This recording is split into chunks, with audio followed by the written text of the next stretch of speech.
ወዳንቺ እስክመለስ ውሃሽ መጠጣት ያምረኛል ካየርሽ መተንፈስ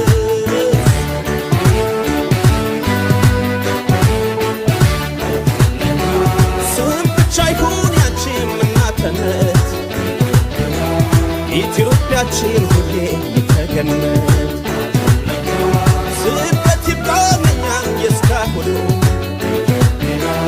ረሃብና ችግር ልቤ ሆኖ